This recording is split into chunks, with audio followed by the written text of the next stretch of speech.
Welcome back to the channel. In this video I'll be discussing oxygen sensors and replacing them on my 2004 Chevrolet SSR and how I ran into a problem with what I thought was ACDelco original equipment parts, but they weren't. I ended up throwing a heater circuit related code on both of the post-converter oxygen sensors, and that was a P0141 and a P0161. So we'll go through how to test the heater circuit resistance values. We'll show you some of the physical differences here, and then talk about some later model years, how the connector style changes to make sure you get the right part for your vehicle. So after the introduction and information disclaimer, we'll go through all that. If you haven't subscribed to the channel, I would greatly appreciate it if you would do so. It's free to you. And if you like the content in this video after you watch it and we go through all this information, if you find that informative to you, please hit that like button. So let's get to work.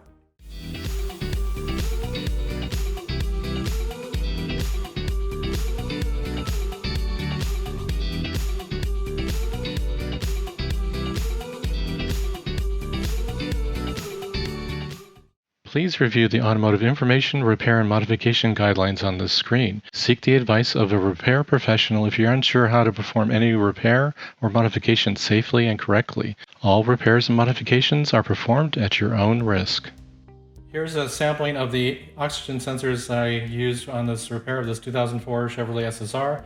On the left side is the number 1 sensor, pre-converter. The one in the middle is the post-converter rear sensor. And then the one on the very right is what's supposed to have been an ACDelco sensor, but it ended up being something else. And we'll go through the resistance values on the heater circuits. On the ACDelco wiring for the rear, it's on the left side here. And then since these are opposite ends of the connectors for the front, the 2 pins on the right here where the white wires are connected into the wiring harness connector. And on the aftermarket one of the difference is the wires on their particular sensor were black for the heater circuit. So let's go through the testing values, and the values that you see here from the ACDelco ones are actually the same or almost identical values that I received from the new sensors. Before I installed them, I tested them as well. So we have 13.6 on the front,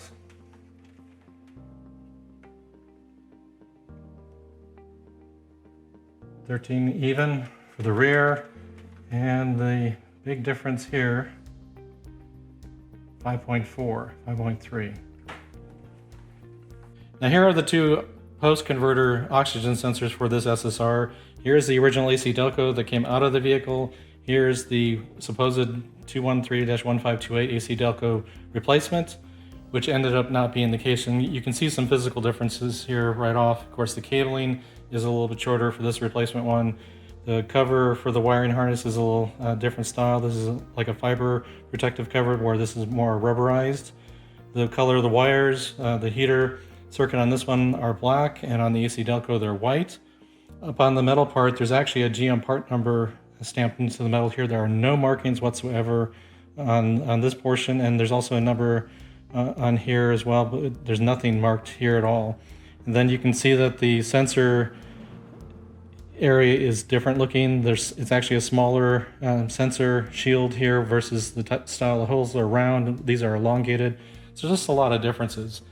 So when I installed it, the actual sensing value seemed to be okay as far as post-converter sensing, but the heater circuit was just not within spec according to the ECM. So it threw the 2 codes, the P0141 and the P0161, which are both the post-converter heater circuits were being complained about. So make sure that you get the right ACDelco parts, because apparently this looks like an aftermarket one. I looked on rockauto.com. I can identify this pretty closely to one of the other vendors. Apparently the eBay vendor, GM dealership that I purchased this from a couple years ago, did not send me what I ordered, because in the description it definitely said it was a 213-1528 ACDelco part. But if you're going to replace your oxygen sensors on your SSR, make sure that you get the right ones. Now let's talk about what oxygen sensors apply to what model years of the SSR. The first 2 model years, being the 2003 and 2004, both use the same oxygen sensors because they both have the LM4 V8 5.3 liter engine. And that's the 213-1527 for the pre-converter and 213-1528 for the post-converter. The 2005 model year, of course, the engine changed to an LS2 6-liter engine. Our numbers did change for that as well. So, and then for the 2006, there's actually two sets of different part numbers depending on the style connector you have. There's a version 1 or Gen 1 and version 2, Gen 2, depending on the connector style and possibly other related things, but at least I saw that the connectors were different. So the Gen 1 or version 1 appear to have the rectangular style connectors like these do, and then the Generation 2 or version 2 have the trapezoidal or triangular shaped connectors, at least for the rear ones here. So make sure you check your vehicle first and verify what style you have if you have a 2006 model year, and make sure you look down in the description section of this video. I'll have the part numbers from ACDelco for the various oxygen sensors for the model years of the SSR. Well, I hope you found this video informative. It's gone through how to test the heater circuit resistance value on your oxygen sensors when they're cold, and you now can see that they're similar but different oxygen sensors out there.